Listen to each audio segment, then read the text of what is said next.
subscribe to our channel and press the bell icon. अस्सलाम वालेकुम अज़ीज़ तलबा तालिबात। कक्षा 9वीं के दूसरे भाग के चौथे पाठ साहित्य की निष्कपट विधा है डायरी। इसके दूसरे वीडियो में आप तमाम का स्वागत है। आपको हमारा वीडियो पसंद आए तो इसे लाइक कीजिए, शेयर कीजिए, हमारे चैनल को सब्सक्राइब कीजिए, इस वीडियो को आखिर तक देखिए। डायरी विधा के रूप संस्थान का मूल आधार उसकी दैनिक कालानुक्रमण योजना है। यानी डायरी क्या है? ये विधा के रूप में एक संस्थान का मूल आधार है और उसकी दैनिक कालानुक्रमण क्या है? ये डायरी एक योजना है किसी भी मनुष्य की, किसी भी आदमी की। अंग्रेजी में क्रोनोलॉजिकल ऑर्डर कहा जाता है। इसके अभाव में डायरी का कोई रूप नहीं है, परंतु ये फर्जी भी हो सकता है। अब अंग्रेज़ी में क्या कहते हैं? क्रोनोलॉजिकल ऑर्डर कहते हैं, यानी जो क्रोनोलॉजी में आए, एक साथ आए, सीधे सीधे आए, जिसमें कोई छल कपट या रुकावट ना हो, एक के बाद एक आए। और इसके अभाव में डायरी का कोई रूप नहीं, ये फर्जी भी हो सकता है। फर्जी क्या होता है? ये कल्पनाशील होने के बजाय कल्पना से विचित्र हो सकता है, नकली हो सकता है। हिंदी में कुछ उपन्यास, कहानी और नाटक इसी फर्जी काला रूप में लिखे गए हैं। यहाँ केवल डायरी शैली का उपयोग मात्र हुआ है। यानी हिंदी में कुछ उपन्यास यानी नॉवेल, कहानियाँ और नाटक इसी फर्जी कालानुरूप में लिखे गए हैं। यहाँ केवल डायरी शैली का उपयोग मात्र हुआ है। डायरी शैली यानी डायरी लिखने का तरीक़ा, उसका उपयोग हुआ है, उसका इस्तेमाल हुआ है। दैनंदिन जीवन के अनेक प्रसंग, भाव, भावनाएं, विचार आदि डायरीकार इसी कालानुक्रम में अंकित करता है। यानी जो लेखक है वो दैनिक जीवन के जो अनेक प्रसंग होते हैं, वाक़यात होते हैं, भाव होते हैं, उसकी भावनाएं होती है, एहसासात, विचार, ख्याल, तो उसे डायरीकार क्या करता है?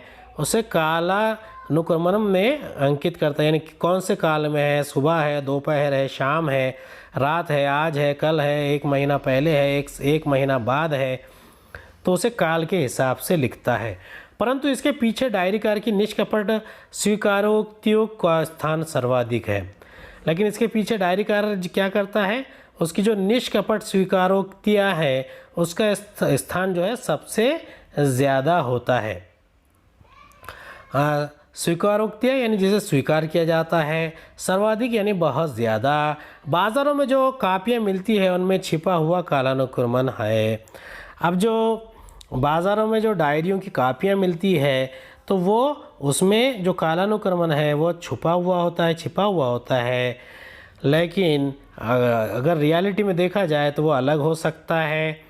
इसमें हम अपने दैनंदिन जीवन के अनेक व्यवहारिक ब्यौरों को दर्ज करते हैं, परंतु ये विवेच्य डायरी नहीं है। यानी यहाँ पर लेखक कहते हैं कि दैनंदिन जीवन के जो अनेक व्यवहारिक ब्यौरे जो इसमें दर्ज होते हैं, इसमें विवेच्य डायरी नहीं है। विवेचन करना यानी विवेचन करने के योग्य होना, विवेच्य यानी जिसमें विवेचन करते हैं। बाज़ारों में मिलने वाली डायरियों के मूल में एक कैलेंडर वर्ष छपा हुआ है। ये कैलेंडर नुमा डायरी शुष्क, नीरस एवं व्यवहारिक प्रबंधन वाली डायरी है, जिसका मनुष्य के जीवन एवं भाव जगत से दूर दूर तक संबंध नहीं होता। यानी जो कैलेंडर के हिसाब से जो डायरियाँ बाज़ार में मिलती है वो शुष्क है, यानी खुश्क किस्म की है। नीरस यानी जिसमें कोई भाव नहीं होता, जो पसंद नहीं आती। वो व्यवहारिक होती है, जिसमें प्रबंधन वाली डायरी है और उसमें मनुष्य का जीवन और भाव जगत से बहुत दूर होता है। इसमें दूर दूर का कोई संबंध नहीं होता। दूर दूर तक संबंध ना होना यानी कुछ भी संबंध ना होना। हिंदी में अनेक डायरियाँ ऐसी है जो प्राय यथावत अवस्था में प्रकाशित हुई है। यानी हिंदी भाषा में अनेक डायरियाँ प्रकाशित हुई है जो यथावत अवस्था में भी प्रकाशित हुई है। इनमें आप एक बड़ी सीमा तक डायरीकार के व्यक्तित्व को निष्कपट, पारदर्शक रूप में देख सकते हैं। यानी डायरीकार की जो व्यक्तित्व है, उसकी जो शख्सियत है वो निष्कपट है, यानी छल कपट से दूर है, पारदर्शक है, साफ है और वो सीधी सा आपके सामने सरलता से पेश की जाती है। डायरी को बेलाग आत्म प्रकाशन की विधा बनाने में महात्मा गांधी का योगदान सर्वोपरि है। यानी डायरी को जो सबसे बड़ा योगदान दिया है, किसने दिया है? आत्म प्रकाशन की विधा बनाने में महात्मा गांधी ने दिया है। और ये सर्वोपरि है, सर्वोपरि नहीं, सबसे ऊपर है। यथावत यानी जैसे का तैसा। उन्होंने अपने अनुयायियों एवं कार्यकर्ताओं को अपने जीवन को नैतिक दिशा देने के साधन रूप में नियमित दैनंदिन लिखने का सुझाव दिया था। इसे एक व्रत के रूप में निभाने को कहा था। यानी महात्मा गांधी ने उनके जितने अनुयायी थे, उनके जो मानने वाले थे या कांग्रेस पार्टी के कार्यकर्ता थे, उनको कहा था कि जीवन को नैतिक दिशा देना है, और जीवन को अगर नैतिक दिशा देना है तो उसके साधन रूप में आप नियमित दैनंदिन लिखने का कार्य करें। और अगर ये सुझाव वो कबूल करते हैं तो उसे एक व्रत के रूप में निभाना चाहिए, यानी इसे इबादत समझना चाहिए, ताकि ये आपकी ज़िंदगी में कुछ पॉजिटिव चेंजेस ला सके, कुछ बेहतर बदलाव ला सके। उन्होंने अपने कार्यकर्ताओं को आंतरिक अनुशासन एवं आत्मशुद्धि हेतु डायरी लेखन की प्रेरणा दी है।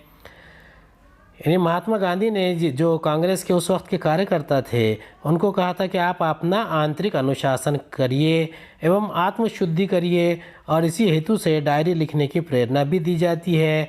गुजराती में लिखी गई बहुत सी डायरियां आज हिंदी में अनुवादित है।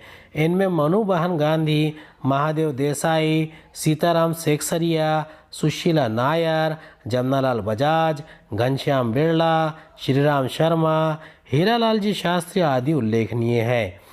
देखिए, ये चूँकि गांधी जी एक गुजराती परिवार से ताल्लुक़ रखते थे, इसीलिए उनके साथ में रहने वाले भी जो बहुत सारे लोग गुजराती थे, तो इसीलिए गुजराती भाषा में लिखी गई डायरियाँ बहुत ज़्यादा मशहूर हैं। आज वो हिंदी में अनुवादित है, यानी उसका तर्जुमा किया गया है, ट्रांसलेशन किया गया है। इनमें मनुबहन गांधी की भी डायरी है, महादेव देसाई की है, सीताराम सेक्सरिया की है, सुशीला नायर, जमनालाल बजाज, घनश्याम बिरला, श्रीराम शर्मा, हीरालाल जी शास्त्री आदि की उल्लेखनीय डायरियां हैं। निष्कपट आत्म स्वीकृति युक्त प्रविष्टियों की दृष्टि से हिंदी में आज अनेक डायरियां प्रकाशित है। अब देखिए यहाँ पर निष्कपट आत्म स्वीकृति युक्त, आत्म स्वीकृति यानी अपनी आत्मा को आपने स्वीकार्यता देना है, और उसमें उसे प्रविष्ट करना है। और उसी लिहाज से, उसी दृष्टि से जो डायरियाँ प्रकाशित की जाती है, जिनमें अंतरंग जीवन के अनेक दृश्यों एवं स्थितियों की प्रस्तुति है। अंतरंग जीवन यानी इंसान के जो मन के भाव है, उसको पेश करने का मकसद भी इसमें होता है। और उन दृश्यों को जब पेश करेंगे, उसकी यथास्थिति को पेश करेंगे, तो उसकी प्रस्तुति से डायरी अपना उज्ज्वलता सामने लाती है। इनमें डॉक्टर धीरेन्द्र वर्मा, शिव पूजन सहाय, नरदेव शास्त्री वेद तीर्थ, गणेश शंकर विद्यार्थी, रामेश्वर टांटिया, रामधारी सिंह दिनकर, मोहन राकेश, मलयज मीना कुमारी, बाल कवि बैरागी आदि की डायरियाँ उल्लेखनीय है। अब देखिए, ये जो यथास्थिति में पेश की गई जो डायरियाँ हैं, जो बहुत ही सुंदरता प्रदान करती है, इसमें डॉक्टर धीरेन्द्र वर्मा, शिव पूजन सहाय, नरदेव शास्त्री वेद तीर्थ, गणेश शंकर विद्यार्थी, रामेश्वर टंटिया, रामधारी सिंह दिनकर, मोहन प्रकाश, मलयज मीना कुमारी, बाल कवि बैरागी आदि की डायरियाँ हैं। कुछ निष्कपट प्रविष्टियाँ काफ़ी मार्मिक एवं हृदय स्पर्शी है। यानी निष्कपट प्रविष्टियाँ यानी जिसमें किसी किस्म का कोई कपट, छल कपट ना हो, जो उसे शामिल किया गया है, वो मार्मिक एवं हृदय स्पर्शी है। यानी बहुत अच्छे अंदाज में और दिल को छूने के अंदाज में पेश की गई है। हृदय स्पर्शी, हृदय यानी दिल को कहते हैं, स्पर्श करना यानी छू लेना। मीना कुमारी अपनी डायरी में एक जगह लिखती है, ज़िंदगी के उतार चढ़ाव यहाँ तक ले आए कि कहानी लिखूँ। यह कहानी जो कहानी नहीं है, मेरा अपना आप है। आज जब उसने मुझे छोड़ दिया तो जी चाह रहा है सब उगल दूँ।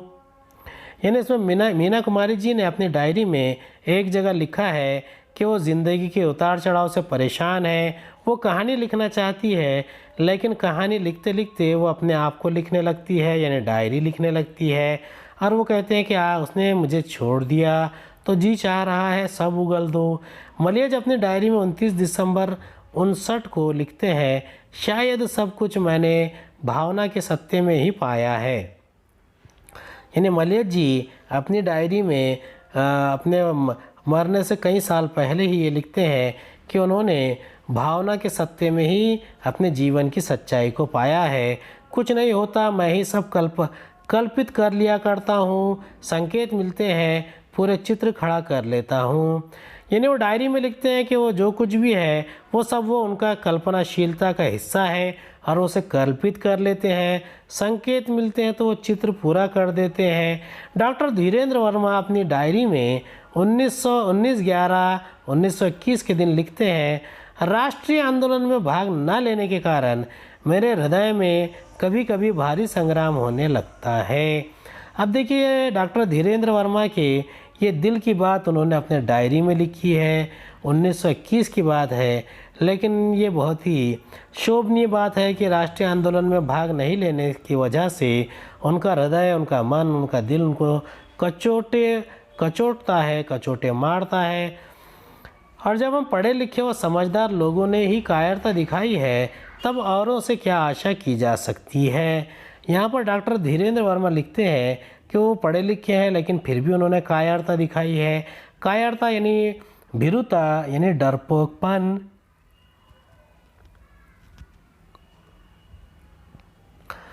आशा करना यानी उम्मीद करना।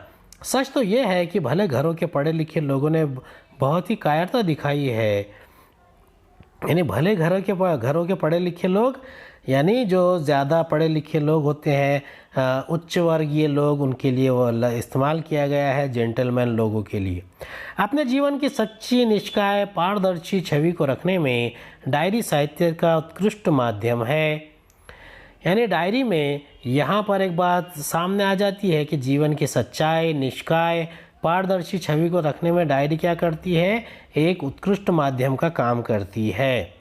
डायरी जीवन का अंतर्दर्शन है। अंतरंगता के अभाव में डायरीकार की निजी भावनाओं, विचारों एवं प्रतिक्रियाओं के द्वारा अंकित उसके अपने जीवन एवं परिवेश का दस्तावेज है।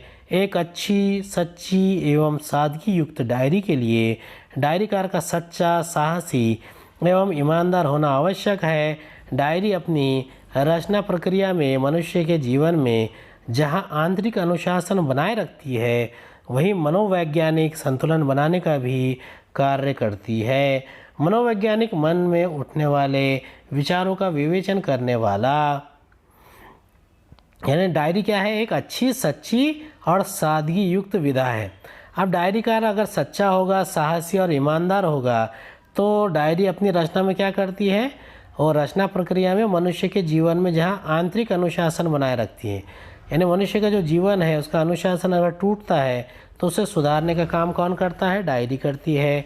और वो मनोवैज्ञानिक संतुलन बनाने का भी कार्य करती है। उम्मीद है आपको हमारा वीडियो पसंद आया होगा। अगले वीडियो में दोबारा मुलाकात होगी। खुदा हाफिज़।